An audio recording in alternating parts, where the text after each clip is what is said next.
아멘. 오늘은 영적 승리의 비결에 대해서 설교하려고 합니다. 지난 주일 요나단의 승리를 제가 말씀을 드렸는데요. 요나단의 승리와 다윗의 승리는 본질적으로 똑같습니다. 그런데 공통점이 있습니다. 요나단이 믿음의 고백, 여호와의 구원하심은 사람의 많고 적음에 달려있지 않으니라. 이 믿음의 고백을 하고 블레셋 진영으로 갔고, 오늘 또 이제 블레셋과 싸움이 있고, 오늘은 다윗이 달려나가는 것입니다. 요나단과 다윗의 믿음은 똑같고요. 제가 참 이 본문들을 읽으면서 안타깝게 생각하는 것은 하나님께서 요나단을 사울 이후에 사울의 아들이니까 왕으로 세우셔도 조금도 요나단의 믿음이 다윗에 견주어서 손색이 없습니다. 요나단을 그냥 왕으로 세우시면 얼마나 좋았을까라는 생각도 듭니다. 정말 아깝고 아쉽고, 이 요나단이 사울과 함께 죽을 때 다윗이 굉장히 슬프게 울었거든요. 그러니까 다윗과 요나단은 믿음의 동지입니다. 내일 본문 이제 매일 성경 보시면 요나단이 다윗을 보고 생명같이 사랑했다 그랬어요. 생명같이. 왜냐하면은 여러분, 요나단의 믿음을 생각해 보시면 그 당시에 사울의 군대 중에서 요나단 같은 믿음을 가진 사람이 거의 없었어요. 아버지 사울은 그런 믿음이 없었습니다. 그래서 요나단이 지난 주일날 블레셋 진영에게 갈 때 아버지 사울에게 알리지 않고 나갔습니다. 아버지 사울에게 물어보면 절대로 못하게 할 것이 분명하고, 사울은 벌벌 떨고 있었기 때문에. 그래서 요나단은 이 믿음이, 나와 같은 믿음을 가진 사람이 한 사람 나온 것이 너무나도 반가웠어요. 그래서 요나단이 다윗을 생명같이 사랑했다 그랬습니다. 자기에게 있는 거 다 주고, 왕자니까요. 근데 다윗은 이제 내가 이렇게 비천한 신분인데 왕자님이 나를 이렇게 너무 아껴준 거에 대해서 몸둘 바를 모릅니다. 요나단이 나이가 좀 더 많은 것 같습니다. 제가 그냥 얼른 추정해 볼 때 다윗은 지금 이 시간에 거의 15살 정도밖에 안 되는 소년이고요. 사울이 그렇게 말해, 너는 어린 소년이다. 얼굴이 붉고, 그러니까 사춘기가 아직 지나지 않는 정도의 소년이고요. 요나단은 적어도 25 정도 될, 한 10살 정도 차이가 나는. 그런데 요나단이 다윗을 생각할 때 조금도 나보다 어리다 이런 생각이 들지 않았어요. 둘이 그래서 정말 믿음의 동지고 동역자고, 둘이 좀 끈끈이 서로 언약을 맺고 막 그렇게 했습니다.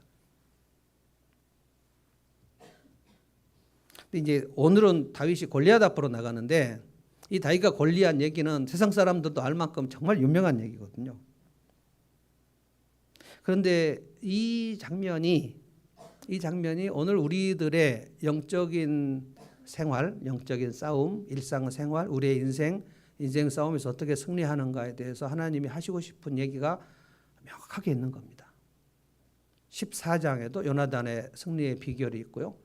오늘 17장에도 다윗의 승리의 비결이 있고, 연이어서 지금 어떻게 하면 인생에서 승리하는가, 어떻게 하면 이 영적 싸움에 승리하는가. 구약에는 영적 전쟁이 되게 많이 나옵니다. 여호수아의 전쟁도 나오고, 모세의 전쟁도 나오고, 이집트와 이스라엘, 아말렉과 이스라엘, 블레셋과 이스라엘 계속 싸움이 나오는데, 우리가 이제 알아야 될 것은 그 싸움은 예를 들면 지금 현재 저 팔레스타인에 있는 이스라엘과 무슨 사우디아라비아나 이라크나 이란이나 이런 이 민족의 싸움을 지금 얘기하는 게 아닙니다. 구약의 전쟁은 대한민국이 무슨 일본하고 싸우는 그런 전쟁이 아닙니다. 그것은 우리 신자들의 속에 있는 영적 싸움입니다. 그 얘기를 하는 겁니다.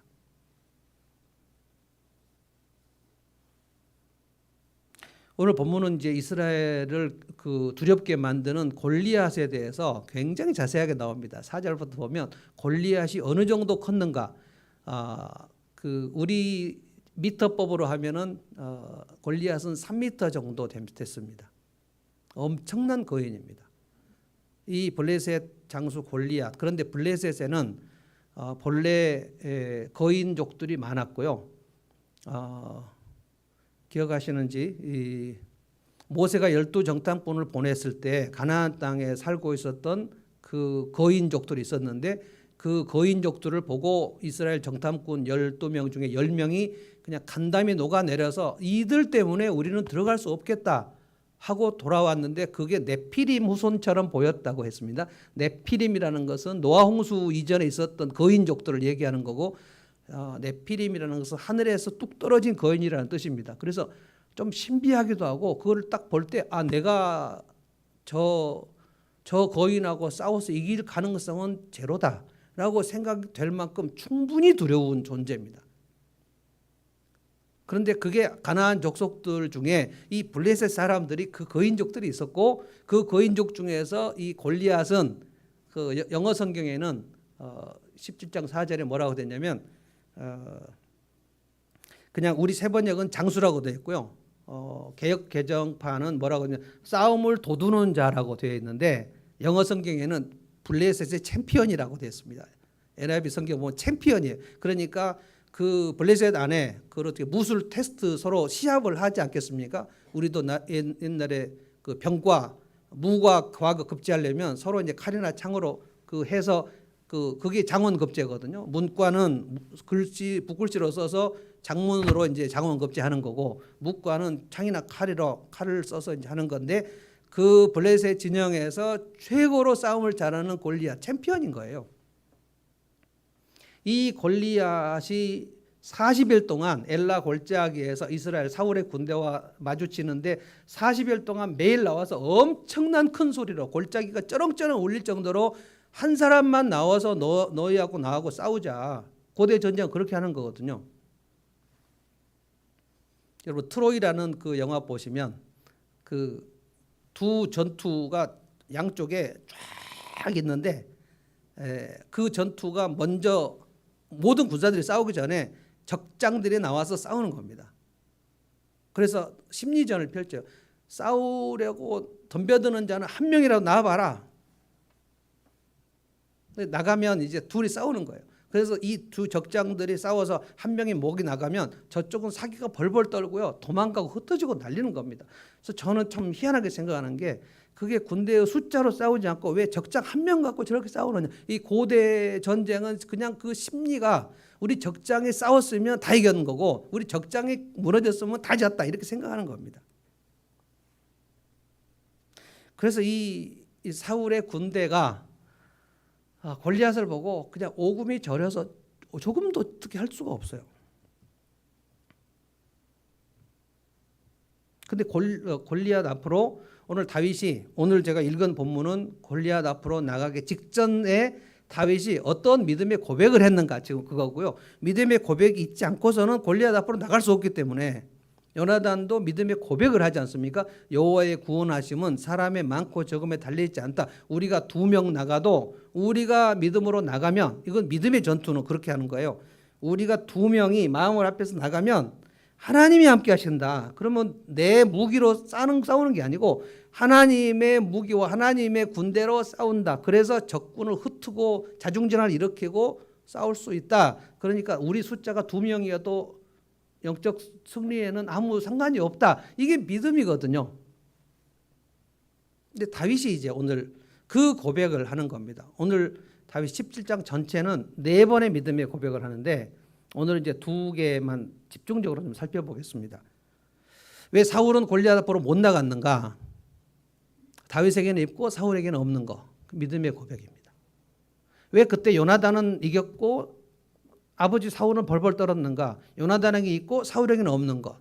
그러니까 사울에게는 계속 없어요. 뭐가 없냐? 믿음의 고백이 없어요.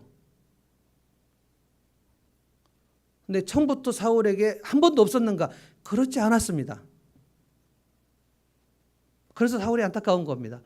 사무엘서 11장 여러분이 기억하실지 모르겠어요. 암몬 사람 나하스와 전투가 처음 벌어졌을 때 사울이 왕이 된 지 첫 번째 전투입니다. 그때 사울에게 믿음의 고백이 있었습니다. 그러니까 인생의 승리는 그 사람에게 믿음의 고백이 입에서 튀어나오는가 안 나오는가 거기에 달려있는 겁니다. 믿음은 내가 믿는다. 그러면 이 믿음의 고백이 튀어나오는 겁니다. 공동체 앞에서 부부끼리 얘기하면서 그리고 내가 믿지 않는 사람 앞에서 내가 믿음의 고백을 하는 겁니다. 뒤로 물러설 수 없죠. 내가 믿음의 고백을 하고 그리고 움츠릴 수는 없는 거거든요. 근데 어떻게 다윗이 믿음의 고백을 했는가? 사울도 한번 믿음의 고백을 해서 승리를 했는데 문제는 뭐냐면 사울은 11장에서 그렇게 승리를 했는데 13장의 블레셋과의 전투를 볼 때 이 블레셋 그 거대한 크기, 골리앗 같은 그 거대한 크기에 그 다음에 믿음의 고백을 하지 못하고 무너져 버려요. 그래서 믿음의 고백은 한 번만 하면 되는 게 아니고 매일매일 믿음의 고백을 하는 겁니다. 이게 철로 역정이거든요. 그래서 어떤 사람이 전에 믿음의 고백을 해서 인생을 승리를 했다 해도 어떤 시간에 마음이 툭 떨어져 가고 그날부터 믿음의 고백을 못 해요. 그러면 그 사람은 계속 영적으로 무너지는 겁니다. 골리앗이 오늘 엄청나게 큰 소리로 얘기하는데 사울과 그 군대가 벌벌 떱니다. 벌벌 떨어요. 근데 다윗은 벌벌 떨지 않아요. 놀랍지 않습니까? 다윗이 15살 소년이라니까요. 그러니까 지금 몇 살인가가 중요하지 않다는 말입니다. 그리고 다윗은 지금 무기가 없습니다. 설명했죠? 이스라엘 백성들의 무기는 다 막대기라고요.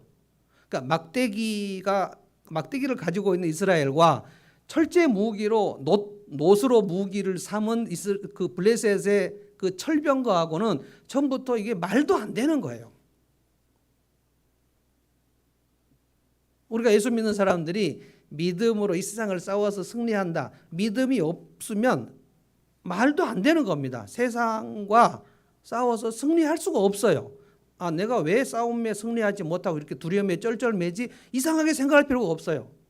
믿음의 고백이 없으면 하나님의 능력이 오지 않기 때문에 하나님의 능력이 그 사람에게 임하지 않으면 내 힘으로는 절대 이길 수 없어요.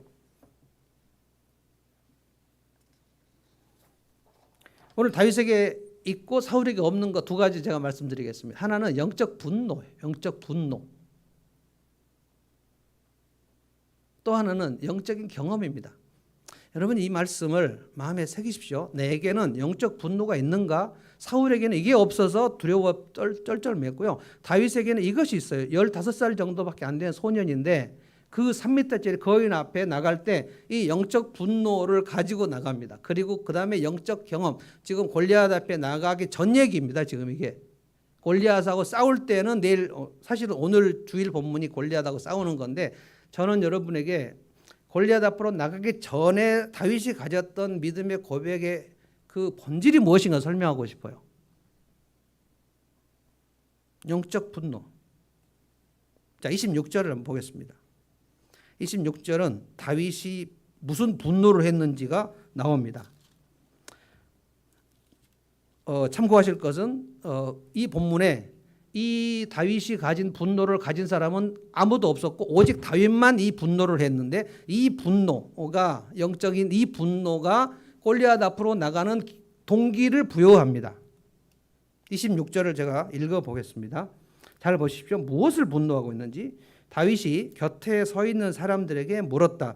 저 블레셋 사람을 죽이고 이스라엘에 받는 치욕을 씻어내는 사람에게는 어떻게 해준다고요? 지금 이스라엘 치욕 중에 있단 말이에요. 치욕. 골리앗이 계속 이스라엘에게 모욕을 줘서 굴욕을 줍니다. 그런데 이 굴욕에 대하여 아무도 이 굴욕에 대해서 분노하고 있지 않아요. 근데 다윗만 이것을 분노하는 겁니다. 저 블레셋 사람을 죽이고 이스라엘에 받는 치욕을 씻어내는 사람에게 어떻게 해준다고요? 저 할례도 받지 않은 무할례. 이스라엘 백성들은 할례를 받았고 이방인들은 할례를 받지 않았는데 그 당시에 할례 받지 않았다 하는 것은 개처럼 취급했던 그런 시절입니다. 할례 받지 않은 블레셋 녀석이 무엇이기에 살아계신 하나님을 섬기는 군인들을 이렇게 모욕하는 것입니까? 이 모욕에 대한 분노입니다. 모욕. 어떤 사람이 정의롭게 나가려면 그 불의한 상황에 대해서 굉장히 모욕적으로 생각하게 됩니다.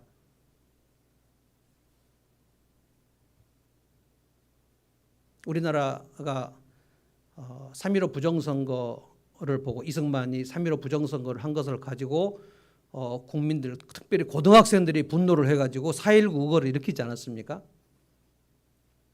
이승만이 3.15 부정선거를 할 때 그때 금권선거, 관권선거를 동원할 뿐만 아니라 거기에 그 저항하는 사람들을 잡아 죽이고 그래가지고 김주열이라는 학생을 물에다가 던져 죽여버렸는데 그 김주열이라는 그 시체가 떠올랐는데 그거를 보고 사람들이 이럴 수가 있는가라고 해가지고 분노해서 고등학생들이 나온 겁니다. 그래서 여러분 고등학생들을 무시하시면 안 됩니다. 요즘은 중학생도 무시하면 안 되지만 우리나라 민주화 운동은 고등학생들이 중심이 돼서 나온 겁니다. 그리고 이제 그때는 서울대학교가 굉장히 똑똑하게 살아 있었고요. 우리가 1919년 김인현 독립운동을 할 때에도 도대체 우리가 일본에 이렇게 식민지 노릇을 하는 게 이게 말이 되는가? 왜 일본이 우리를 이렇게 압제를 하고 수탈하고 해야 되는가에 대해서 이 분노를 가진 사람들이 유관순 누나 일어나는 겁니다.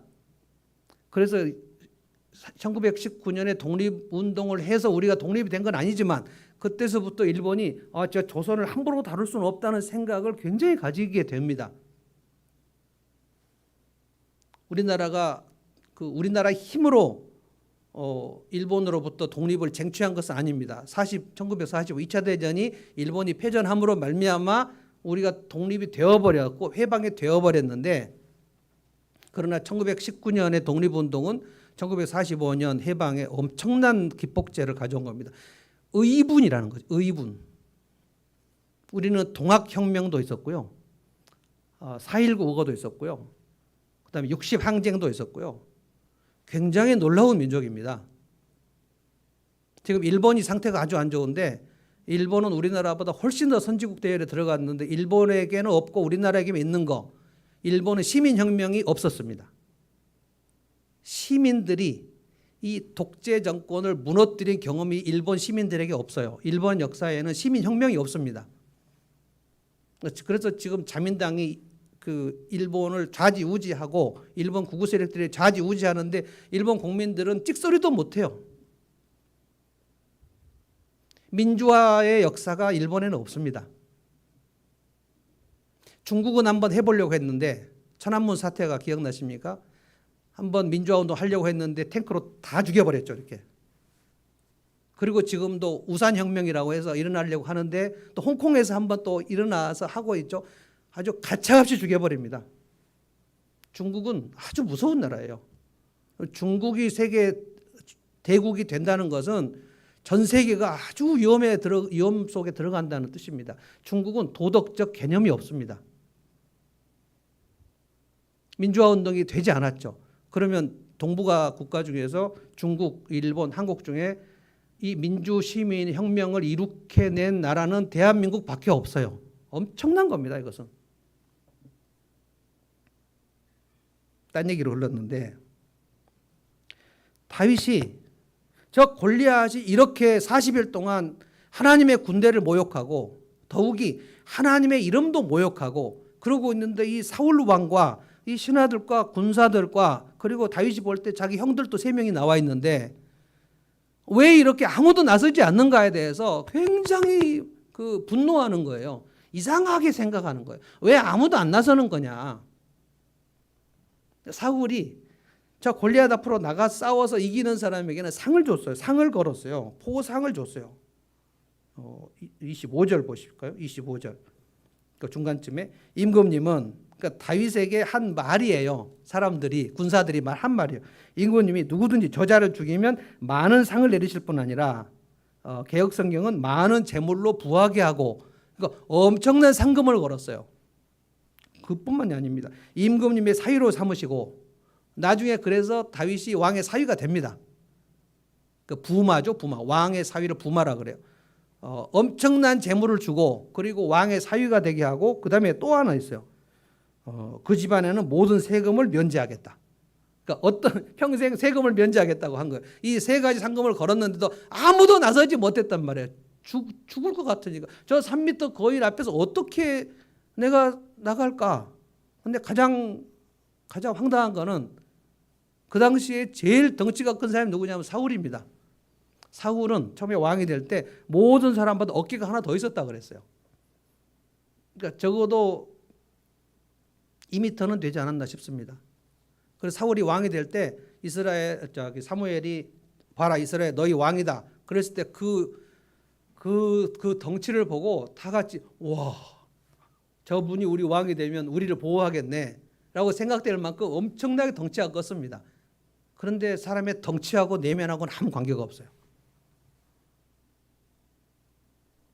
아주 덩치가 큰데 속이 찌질한 걸 허당이라고도 하고 막 진짜 보기가 안 좋거든요.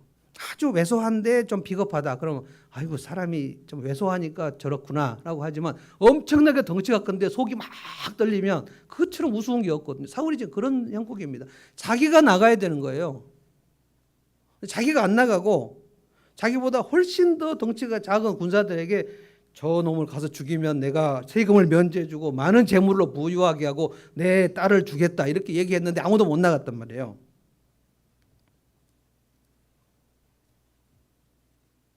사울에게 이 영적 분노가 한 번 있었다는 게 정말 안타까워요. 처음부터 없었으면 그런데 제법 괜찮았단 말입니다. 암몬 사람 나하스를 쳐부술 때 기억하시는가요? 하나님의 영이 사울에게 세차게 내렸다는 거예요. 여러분 하나님의 영이 세차게 내렸다는 것은 엄청난 것입니다. 내가 성령으로 충만해졌다는 뜻이에요. 성령이 충만히 임하면 그 속에 두려움이 사라집니다. 그래서 여러분 가장 큰 기도는 예수님께서 그랬죠. 구하는 자에게 가장 좋은 건 성령을 주지 않겠냐. 너희가 성령을 구해라. 아들이 떡을 달라 하면은 돌을 주겠느냐? 생선을 달라 하면 아버지가 뱀을 주겠느냐? 그러니까 떡도 달라 하고 생선도 달라 해라. 그런데 주님이 말미에 그 가장 좋은 것은 성령이니까 떡이나 생선보다 가장 중요한 성령을 달라고 해라. 성령이 내 안에 역사하시면 그러면 말씀이 깨달아지는 거고요. 내 마음을 평정심을 주고요. 내 속에 담대함이 생기고요. 각종 모든 패키지가 성령이 우리 안에 들어오실 때 내가 순종하는 것. 이게 주님의 나라가 임하는 것. 성령이 세차게 내렸다 그랬어요. 강력하게. 그래서 사울에게 분노가 생겼습니다. 이 영적 분노가. 왜 우리가 암몬 사람이 쳐들어오는데 우리가 벌벌 떨어야 되냐. 다 일어나서 나에게 모여라. 사울과 사무엘 앞으로 모이지 않는 사람들은 죽인다. 라고 하니까 그 권위에 이스라엘 백성을 사울 앞으로 다 모였습니다. 그래서 암몬 사람들을 쳐 죽여버렸어요. 그 승리를 경험했습니다. 그래서 이스라엘 왕 사울 만세 만세 외치고 그래서 이스라엘 왕위가 튼튼하게 이제 된 거예요. 그런데 그 다음에 13장으로 딱 건너오면 블레셋이 쳐들어왔을 때 그 영적 분노가 없어져 버렸어요. 지금 사울은 그 영적 분노가 하나도 없고 골리앗을 보고 자기가 막 벌벌 떨고 있어요. 만약에 지금 오늘 27장에 다윗이 오늘 안 나왔으면 완전히 이제 식민지 속국이 되는 겁니다. 절체절명이에요. 다윗은 오늘 싸우러 나온 것도 아니고 아버지 이새가 뭐라 그랬습니까? 형들 그 세 형이 갔는데 그 형들에게 치즈하고 그리고 양식을 좀 갖고 가라. 그래서 안부를 좀 살피고 형들을 좀 격려하고 돌아와라. 심부름 온 거예요 지금. 심부름 왔다가 전쟁터에 오니까 그 진영에서 저쪽에 골리앗 하는 그 고함 소리가 들렸고 도대체 무슨 얘기를 하는지 가만 들어보니까 하나님의 군대를 막 모욕하는데 그 선배들 형들이 그냥 쫄쫄 매고 있어서 아니 도대체 왜 그러신 겁니까? 그랬더니 막 떨면서 저 골리앗을 죽이면 왕이 이렇게 선물을 준다 그랬는데 우리는 못 나가겠어. 이 영적 분노에 대해서 제가 설명하겠습니다. 잘 들어보십시오. 이게 굉장히 교묘해서요. 내가 마귀에게 져서 내 옛 습관이 계속 살아있으면은 내가 영적으로 패배하는 거잖아요. 여러분 각자가 두려움의 대상이 다를 겁니다. 어떤 사람은 내 재정, 잔고가 떨어지면 엄청 두렵고요. 잔고가 떨어지면 죽을 것 같은 공포가 오는 사람이 있습니다. 그런데 어떤 사람은 또 그렇지 않아요. 내 재정에 잔고가 돈 10만 원만 남아있어도 그렇게 죽을 것 같지 않아요.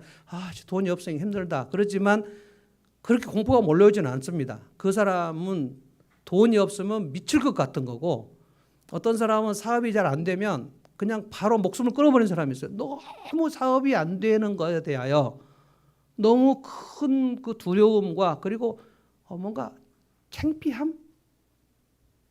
내가 없어져 버려야 되겠어 할 때는 그 수치스러움이 있어요. 이 가오가 빠지는 거예요. 남자들 중에 그 자살로 끝나버린 사람들은 가오가 빠지는 거. 그래서 검찰 그 신문 받다가 그 높은 데서 떨어져 버리고 한강 가버린 사람 엄청 많거든요. 검찰이 그 특수부 검찰이 그 사람들을 취조할 때 굉장히 모욕을 주거든요. 그래서 어떤 부분에서 내가 영적으로 떨어지는가. 그래서 이제 영적으로 패배해서 무너져 있는 내 상태를 보고 도대체 왜 나는 이 마귀한테 사로잡혀서 이게 이렇게 두려워하는 거야? 왜 나는 이 죄를 날마다 짓는 거야? 여기에 대해서 심히 불만스러운 상태, 이게 영적 분노입니다. 나는 왜 영혼의 열정이 이렇게 식어버렸지? 언제부터 식어버렸지? 이 영적 분노는 그 지점을 볼 때 깨달아져요. 내가 이렇게 마귀에게 속아 넘어갔구나. 그리고 내가 영적으로 일어나지 못한 상태를 보면서, 그리고 한 사람이 죄를 지을 때는 여러 가지 다양한 죄를 막 이렇게 여기저기 짓는 게 아니고요. 그 죄는 그 사람이 계속해서 그 지점에서 넘어지는 겁니다.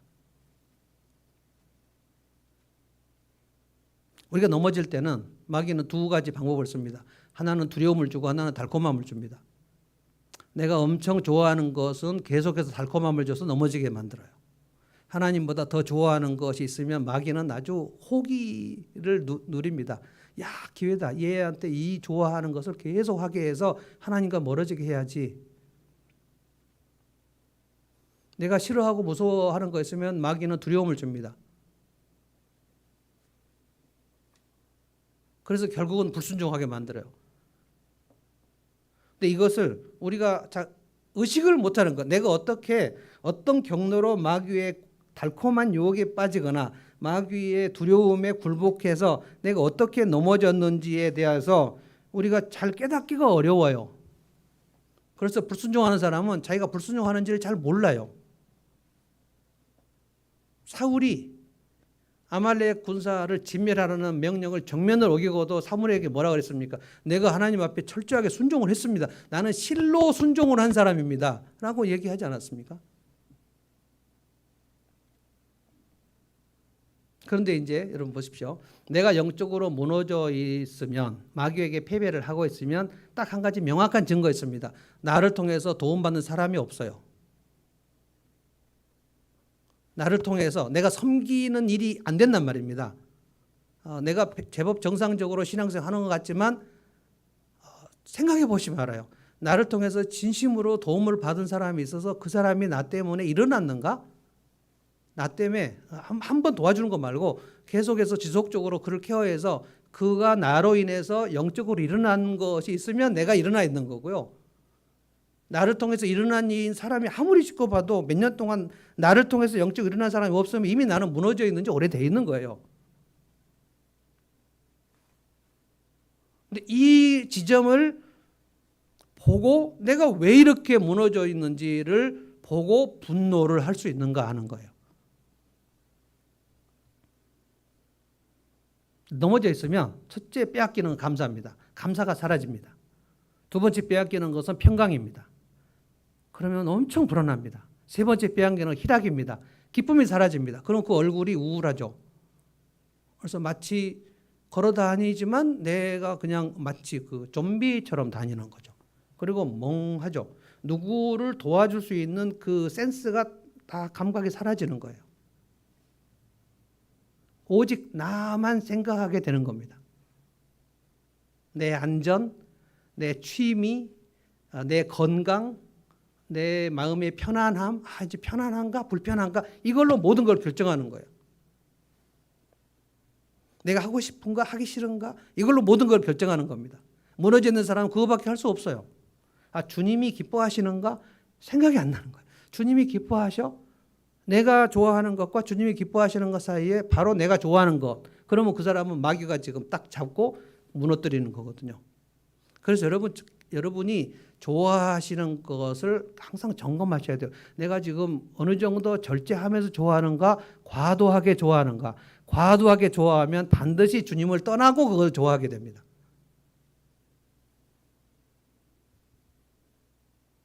이 상황을, 이 상태를 보고 도대체 내가 왜 이렇게 자꾸 마귀에게 종노릇을 하는가? 나는 예수 믿는데 왜 나는 마귀의 종노릇을 하는 것인가? 출애굽을 했는데 왜 자꾸 애굽의 종노릇을 하고 있는 것인가? 이것을 보고 분노를 해야 되는데 지금 사울은 어떠한 자기 성찰도 안 한단 말입니다. 성경을 가까이 하지 않으면 이 성찰을 할 수 있는 근거를 내가 자르는 거예요. 성경 말씀을 가까이 하지 않으면 성령의 역사하시지 못하도록, 오지 못하도록 성령을 거스르게 됩니다. 그러면 내 안에서는, 내 속에서는 육체의 소욕밖에 없어요. 내가 하고 싶은 거, 하기 싫은 거. 내가 하고 싶은 거는 무슨 일이 있어도 내가 하죠. 그래서 주일 예배를 못 나오는 겁니다. 주일날 아침에 내가 하고 싶고 내가 해야 된다고 생각하는 것이 하나님께 예배 드리는 것보다 훨씬 중요하게 여겨지는 거예요. 그리고 그 사람은 그것이 훨씬 중요하다고 하는 사람의 그룹 속에 이미 들어가 있는 겁니다. 그걸 빠져나오기가 엄청 어렵습니다. 그래서 술자리에 갔을 때 죄송합니다. 저는 술을 마시지 않겠습니다. 이 얘기를 하려면 그가 엄청 영적으로 깨어 있어야 되는 거예요. 갑자기 그렇게 믿음의 고백을 할 수 없어요. 이미 내가 무너져 있는데, 여러분 무너진 지 오래돼 있는 사람이, 맨날 누워 있는 사람이 갑자기나 뛸 수 있습니까? 죽습니다. 그러면 갑자기 못 일어나요. 언제 내가 마귀에 딱 꺾여서, 여러분 낙심이란 게 뭡니까? 낙심은 마음이 툭 떨어지는 것이 낙심인데, 내가 언제 마음이 툭 떨어져서 낙심을 한번 하면 마귀는 아주 너무 좋아합니다. 우리가 낙심하면 딱 잡죠. 낙심은 뭐냐면 인생에서 내 삶을 냉소로 만든다는 거거든요. 내 삶에 냉기가 흐른단 말이에요. 그래서 이거 뭐 해서 뭐해? 기도 냉소주의, 예배 냉소주의, 성령의 교제, 성도들과의 교제 냉소주의. 뭐 성도들과 같이 뭐 어울려서 밥을 먹으면 뭐해? 그냥 나 혼자 먹지 뭐. 뭐 밥은 혼자 먹는 거지. 그 모여서 먹는다고 뭐가 되나? 뭐 미니 올림픽을 하고 뭐 야유회를 가면 뭐가 되나? 그냥 집에 있는 거지 뭐 갈 필요가 뭐가 있나? 연합 목장 축제를 하는 뭐 그런 걸 뭐 해? 그냥 집에서 텔레비나 보지. 내가 하고 싶은 거 하는 거예요. 내가 하고 싶은 거. 여기가 주님의 몸입니다. 지금 주님의 몸이라고요. 성전이 아니고 여러분과 제가 주님의 몸이라, 교회가 주님의 몸이에요. 주님의 몸에 참여하는 것이 주님을 기쁘시게 하는 겁니다. 그런데 영적으로 뚝 떨어져 있는 사람들은 그냥 내가 하고 싶은 거를 해버리는 거예요. 지금 사울과 사울의 군대가 모두 이런 상태에 지금 빠져 있는 겁니다. 그런데 다윗 혼자만 영적 분노를 일으켜요. 도대체 왜 우리가 이렇게 주저앉아 있어야 됩니까? 저 골리앗 할례받지 않은 저 하나님도 못 믿는 사람이, 저 사람이 우리를 모욕하고 우리의 하나님을 모욕하는데 왜 아무것도 안 하고 가만히 있는 겁니까? 하고 분노가 차오르는 거예요. 저 골리앗이 뭔데 하나님의 군대를 모욕하는 것이야? 네가 뭔데 우리 하나님의 명예를 떨어뜨려? 나는 하나님을 높이고 싶은데 네가 하나님을 낮추고 멸시하는데 내가 가만히 있을 수 없어.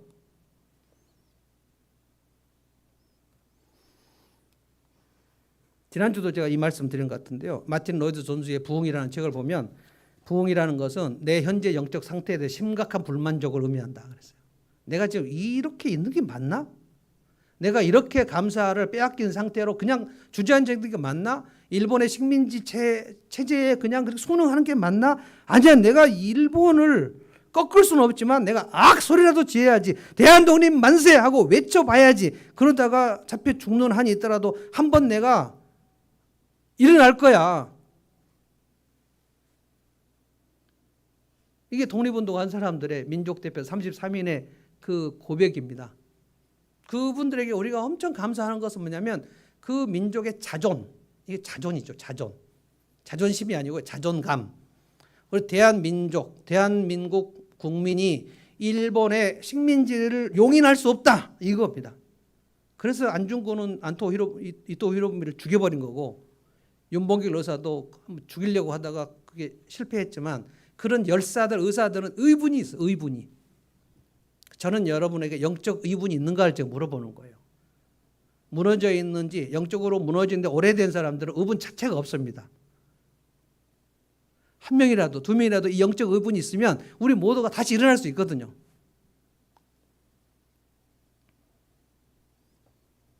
영적 분노, 그 다음에 영적 경험. 영적 경험을 생각해 봅시다. 33절부터 한번 가볼까요? 다윗이 사울 앞으로 이제 갔습니다. 계속해서 이런 얘기를 하니까 왕 앞으로 다윗을 사람들이 인도했습니다. 그런데 사울이 다윗을 볼 때 이게 15살짜리 지금 머리에 피로 안 마른 이 어린 소년이 내 앞에 와서 지금 얘기하는 게 너무 좀 말도 안 되고 뭐지 얘가 지금 왔네 이런 거예요. 근데 다윗은 지금 장난이 아니에요. 지금 내가 저 골리앗 앞으로 내가 가겠다는 거예요.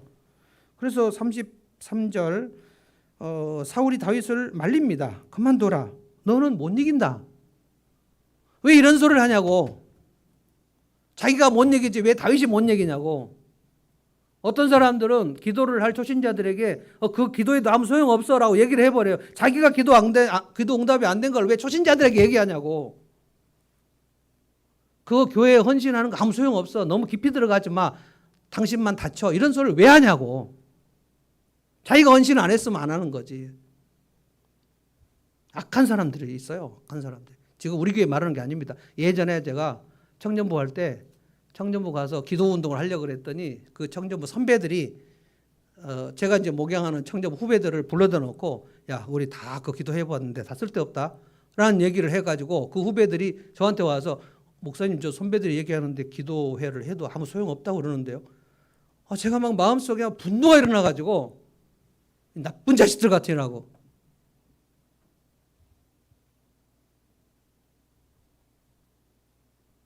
그 초신자를 망하게 하는 악한 귀신자들. 뭐 한번 해보려고 그러는데 아유 그냥 아무 괜찮으면 그거 하도 아무 소용없어. 이제 사울이 다윗이 어떤 사람인지 모르고 이미 지금 다윗은 16장에 하나님께서 사무엘을 보내서 기름을 부었어요. 사울은 모릅니다. 하나님께서 이 다윗을 쓰시려고 택하시고 기름을 부으셨다고요. 근데 사울이 지가 다윗을 어떻게 알고 네가 소년인데 영어로 하면 you are only a boy. He is champion. 네가 이 어린 게 사울 앞에 가서 어떻게 이긴단 말이야. 그만둬라라고 얘기하니까 다윗이 굽히지 않았다. 다윗은 형 앞에서도 굽히지 않았고 왕 앞에서 굽히지 않았어. 34절 보십시오. 다윗이 굽히지 않고 사울에게 말했다. 임금님 종인 저는 아버지 양떼를 치는 양측입니다.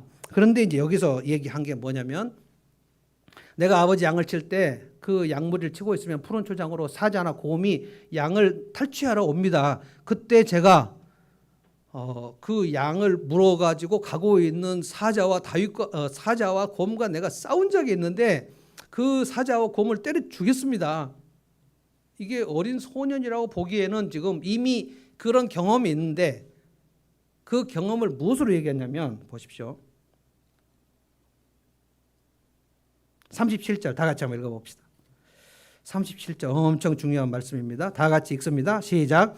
다윗은 말을 계속하였다. 사자의 발톱이나 곰의 발톱에서 저를 살려주신 주님께서 저 블레셋 사람의 손에서도 틀림없이 저를 살려주실 것입니다. 자, 그제야 사울이 다윗에게 허락하였다. 그렇다면 나가도 좋다. 주님께서 너와 함께 계시기를 바란다. 믿음으로 한 얘기일까요? 주님께서 너와 함께 계시다. 너 죽는다. 너 한 방에 간다 지금. 그런데 지금 뭐 다윗의 얼굴을 보니까 이거 그냥 돌려보내기는 좀 어려울 정도로 너무 진지한 거예요. 다윗의 이 영적인 경험, 믿음의 고백이 뭡니까? 왕이시여, 내가 아버지 양을 칠 때 사자나 곰이 와갖고 내 아버지 양을 지금 물어가려고 할 때 내가 뒤쫓아 갔습니다. 그런데 제가 사자와 곰을 쳐 죽였습니다. 이 경험을 지금 이 골리앗 앞으로 가는 경험에 대입을 시킵니다. 왜냐하면 잘 들어보십시오. 내 힘으로 사자와 곰을 어떻게 쳐 죽입니까? 그때 사자와 곰의 입에서 나를 살려주신 하나님이 그때 하나님이 나에게 힘을 주셔가지고 사자와 곰을 쳐 죽이고 양새끼를 되찾아왔다고 나는 믿습니다. 그때 사자가 쳐들어왔을 때, 그때 곰이 왔을 때, 그때 내가 양을 빼앗기지 않은 것은 하나님의 힘으로 나를 도와주신 것이라고 나는 믿습니다. 이 고백인 거예요.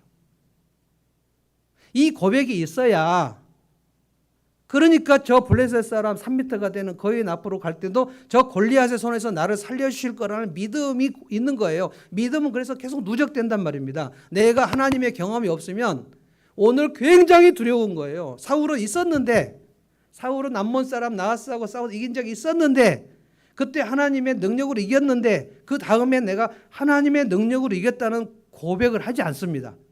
그래서 고백이 엄청 중요한 겁니다. 찾으셔야 돼요. 이게 경험적 신앙입니다. 신앙은 절대 이론이 아닙니다.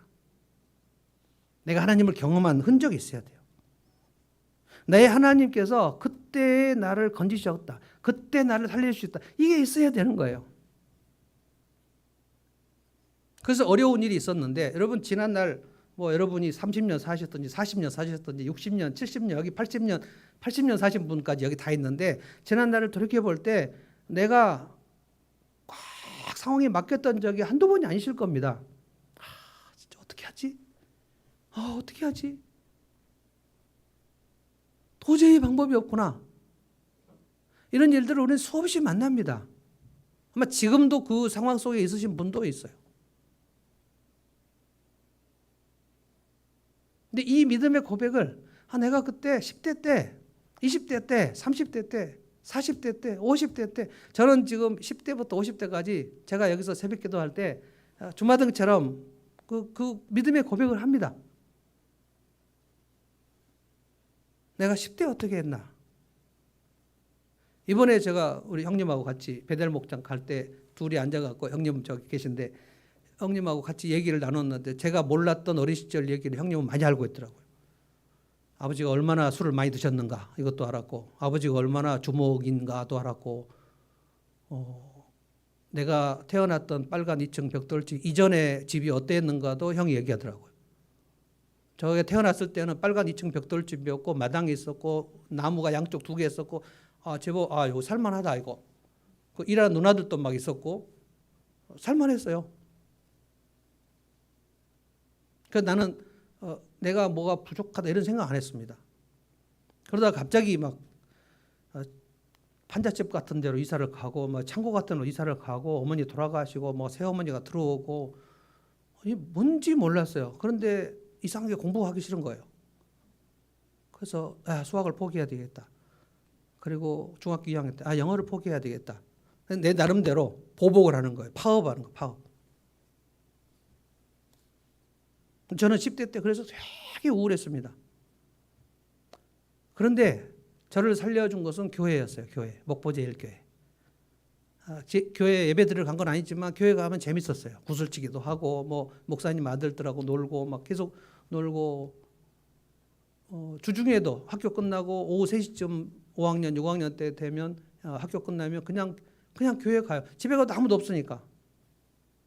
먹을 것도 없고 그때 형 누나도 다 어디 갔는지, 그때 어디 갔어요 다. 난 그때 되게 배고프고 우울했어요. 그리고 배가 고픈데 아무도 안 오는데 이제 한 5분 정도 10분 정도 집에서 가면은 그 아버지가 초등학교 6학년짜리를 개인 레슨 하는 집이 있어요. 쌀집. 장의사가 이렇게 있는 앞에 쌀집. 근데 아버지는 거기서 저녁 식사를 하면서 그 아이를 가르쳐요. 근데 너무 배가 고프니까 거기 가서 밥을 얻어 먹을까? 갈까 말까? 전 아주 내성적이고 밥 좀 주세요. 이게 그 넉살 같은 게 없는 사람인데 너무 배가 고프니까 아버지가 있는데 갈까? 가면 이리 오라고 하긴 할 텐데. 근데 이제 가서 이제 쌀집에 가서 그렇게 봐요. 기웃거리고 봐요. 밥 한 끼 얻어 먹으려고. 그러면 이제 저 안에 쌀집이니까 쌀이 있고 저 안에 방에서 아버지가 이제 그 아이를 가르치고 있어요. 이렇게 보고 있어요. 근데 차마 못 들어가요. 뭐 때문에 들어갈 명분이 없잖아요. 근데 막 기웃거리고 있어요. 그러면 그 그 쌀집 주인이 저를 알아보고 영진이 왔네. 들어와 들어와. 그럼 막 이렇게 어줍지 않게 들어가요. 밥 먹었니? 그러고 있으면 이제 이리 와서 저기 배 선생님 드신 여기 식탁에 여기서 먹어. 그럼 예, 감사합니다. 그러고 이제 먹고 잘 됐다. 그게 제 10대예요.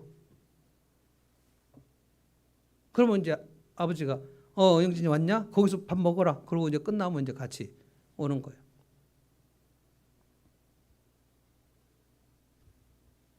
근데 그때 하나님께서 목포제일교회 아니셨으면 난 어떻게 됐을까? 20대 한남대학교 가가지고 CCC 그다음에 합창단 교목실 그 선배들하고 같이 어울리고 그러면 다시 믿음이 회복되고 그걸 하나님께서 인도하신 겁니다. 저는 대학을 그 좋은 대학 갈 생각은 엄두도 못 냈고 내가 영어 수학을 포기했기 때문에 대전 한남대를 합격한 것이 너무 기뻤어요. 난 재수하면 틀림없이 망한다. 여러분 영수를 못하는 사람은 재수를 하시면 안 됩니다. 영수에 자신 있는데 어떻게 해도 대학 떨어졌다. 그러면 이제 재수를 해야 되는데 영어 수학을 못하면 그 점수가 너무 크니까 재수를 하면 안 돼. 그냥 어디라도 합격하면 거기 가야 돼요. 재수하면 그보다 더 밑으로 갑니다. 그래서 저는 한남대 그 합격 통지서 그 벽에 써졌었어요. 옛날에 컴퓨터도 없죠. 벽에 써진 거를 저하고 아버지하고 둘이 대전 가가지고 확인했어요. 있나? 근데 있었어요. 엄청 좋았어요. 거기서 신앙 회복했고 거기서 다시 내가 다시 활기차졌고 그리고 대학 졸업하고 합신을 갔더니 저 차자매가 있었고 그리고 신학교를 다니면서 하나님 말씀을 배우고 너무 좋았어요. 이거구나. 저는 20대가 황금기입니다. 20대를 돌아보면 아주 우울했던 기억이 별로 없어요. 10대하고 20대는 완전히 다릅니다. 20대는 그 무슨 환란도 없었어요. 하나님이 다 회복시켜 주셨어요. 신앙 회복했죠. 아내 만났죠. 결혼했죠. 그리고 30대에 딱 갔더니 그때는 이제 영국 10년이잖아요. 하나님께서 훈육을 준비하고 계셨어요. 오해받게 하시고 배고프게 하시고 또 뭐 주에서 쫓겨나게 하시고 엄청 어려웠습니다.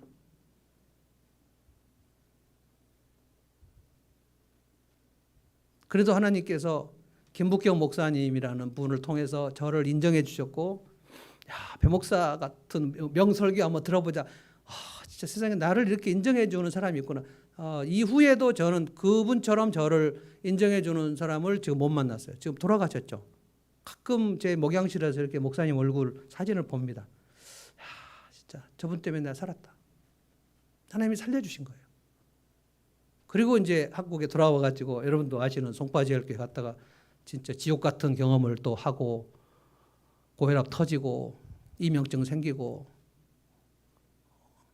뭐죠 그거 목이 안 나오는 거 뭐죠? 하여간 모든 병은 그때 부목사 할 때 다 생긴 겁니다.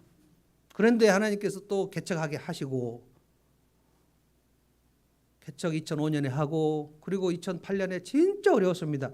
2008년은 우리 둘이 2008년에 빨리 가라 그러고 있었을 때입니다. 막 떠난다 그러고 막 이렇게 목회가 안 되지? 가정교회를 했는데도 잘 안 되는 거예요. 2009년에 하나님께서 곽인순 목사님 보내주시고 그리고 2009년에 그 푸른추장교회 지하로 이제 우리가 들어갔는데 거기서 이제 다시 일어난 거예요.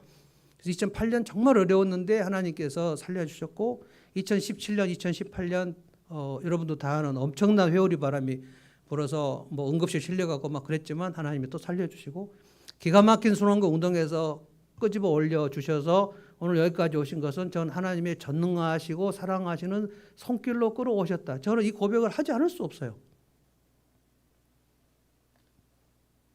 날 살려주신 하나님, 그때 사자와 곰의 발톱에서 그렇게 그 우울한 상태에서 나를 건져주신 하나님, 그렇게 외로운 상태에서 건져주신 하나님, 그렇게 오해와 그 오명, 저는 오명을 쓰는 게 진짜 힘들더라고요. 오명.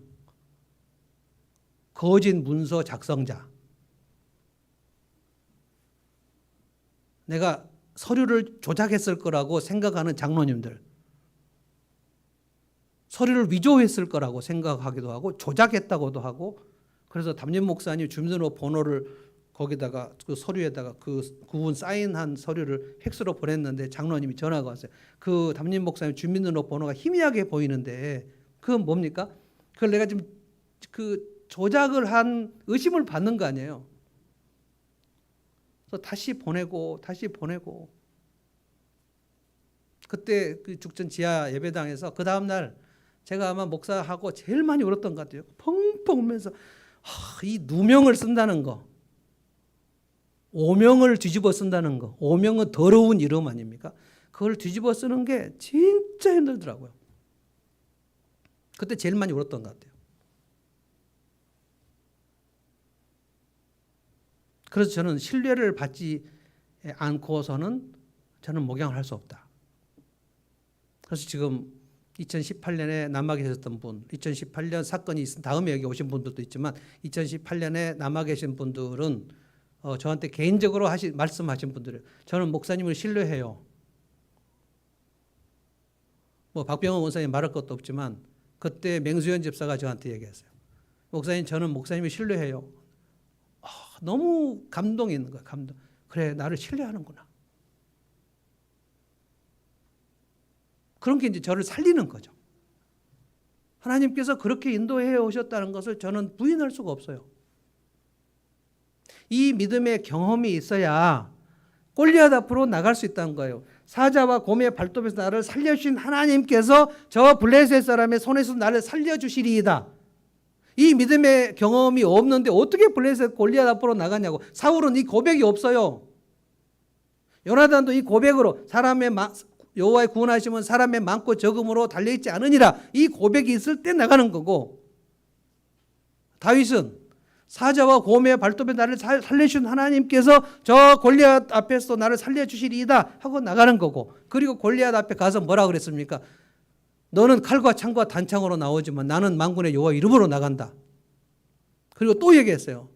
17장 내일 보면 보십시오. 45절 47절 골리앗 앞에서 두 번 얘기했어요. 너는 칼과 창과 단창, 어마어마한 3m 놋창, 놋배틀, 놋투구, 놋갑옷, 그리고 다윗은 막대기. 이게 두렵지 않다는 거는 정신이 나가야 되는 거예요. 그러니까 믿음으로 살거나 정신 나가거나 둘 중에 하나여야만 앞으로 나갈 수 있어요. 그리고 유명한 말씀 한번 17장 47절로 한번 가봅시다. 47절. 오늘 본문 아니지만 한번 가보겠습니다. 47절 우리 자기 성경 가지고 다 같이 한번 읽어보겠습니다. 시작. 또 주님께서는 칼이나 창 따위를 쓰셔서 구원하시는 것이 아니라는 것을 여기에 모인 온 무리가 알게 하겠다. 전쟁에서 이기고 지는 것은 주님께 달린 것이다. 주님께서 너희를 모조리 우리 손에 넘겨주실 것이다. 그러니까 요나단은 뭐라 그랬죠? 여호와의 구원하심은 사람의 많고 적음에 달려있지 않으니라. 다윗은 뭐라 그랬죠? 여호와의 구원하심은 칼이나 창에 있지 않으니라. 똑같은 말입니다. 그러니까 내게 있는 현재 내 자원으로 싸워서 이기는 게 아니다 이 말이에요. 다른 말로 바꾸면 지금 내가 나갈 때 하나님께서 하나님의 힘을 엎어주실 것인데 그 힘으로 너는 죽는다. 네가 하나님을 모욕하지 않았느냐? 하나님이 싸우실 것이다. 내가 믿음으로 일어나서 고백을 하고 나가면 하나님이 그 골리앗을 못 지르실 거라는 이 확신, 이게 있어야 영적으로 승리할 수 있단 말이에요. 저는 여러분에게 이 두 가지를 묻고 싶어요. 지금 여러분에게는 영적 분노가 있습니까? 내가 이렇게 무너져 있고 영적으로 쓰러져 있는 것에 대하여 말할 수 없는 분노. 내가 이렇게 하나님의 사람인데 내가 마귀의 종노릇하고 이런 예습관에 빠져 있는 게 가당치나 한 건가? 일어나야 되는 거 아닌가? 이 분노가 있어야지 되고요. 또 하나 영적 경험. 이 분노가 있다 해도 그 영적 경험, 지난날에 하나님이 살리신 경험을 내가 고백하지 않으면 못 갑니다. 내가 지난날 제가 여러분의 그래서 제 10대, 20대, 30대, 40대, 50대를 다 얘기한 겁니다. 그 기간 막힌 수능과 운동에서 어떻게 나를 건지셨는지를 제가 여러분에게 얘기하는 거예요. 그러면 제가 이렇게 얘기를 하고 나서 내 앞에 있는 두려움, 내 앞에 있는 골리앗 앞으로 제가 못 나갈 것 같습니까? 왜 못 나갑니까? 하나님이 쓰러뜨리실 건데. 저는 그래서 영적 승리할 거라고 저는 믿습니다. 여러분도 이 말씀을 순종하면 영적 승리를 합니다. 문제는 여러분이 계속 죄의 예습관에 빠져 있는 채로 내가 좋아하는 것이 하나님의 말씀이 와도 나는 좋아하는 것을 그냥 시행하리라. 이게 죄거든요. 죄에 계속 빠져 있는 상태로서는 절대로 두려움에서 해방될 수 없습니다. 마귀의 종로로 타고 있는 상태에서 믿음의 고백을 할 수 없어요. 빠져나올 때 마귀의 종로로서 해방되는 겁니다. 그래야 승리할 수 있고 그러면 다시 평강과 희락과 감사를 되찾을 수 있어요. 그래서 목장 모임에서 감사한 일을 나누라고 얘기하는 겁니다.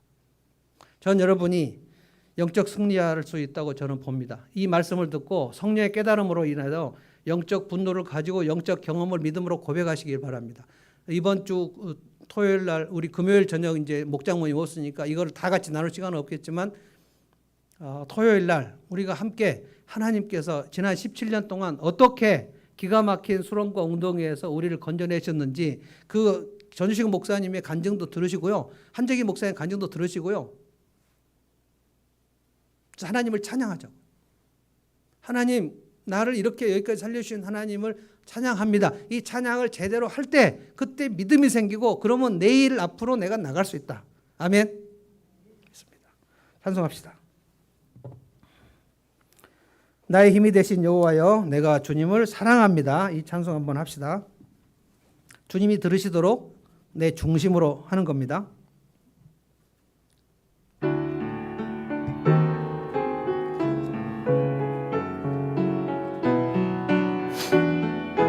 나의 힘이 되신 여호와여 나의 힘이 되신 여호와 내가 주님을 사랑합니다. 주는 나의 왕 주는 나의 반석이시며 나의 요새이시 주는 나를 건지시는 나의 주 나의 하나님 믿음으로 고백하십시오. 나의 피할 바위시요 나의 방패시라 나의 하나님 나의 하나님 구원의 뿌리시요 나의 산성이라 나의 하나님 나의 하나님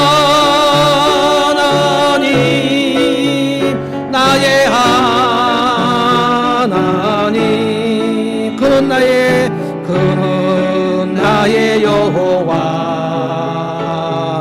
나의 구세주 아멘. 기도하겠습니다. 하나님 감사합니다. 오늘까지 지켜주신 하나님 감사합니다. 지난 17년 동안 하늘문교회를 인도하신 하나님 감사합니다. 사울에게는 없고 다윗에게는 있었던 것 믿음의 고백, 사울에게는 없고 요나단에게 있었던 믿음의 고백, 그 요나단과 다윗의 믿음의 고백을 하나님 들으시고 하나님께서 함께하사 블레셋 군대 수비대를 쳐부수게 하시고 블레셋 장수 골리앗을 쳐부수게 하시고 하나님께서 귀하게 쓰시는 사람으로 만드신 것을 오늘 생각합니다.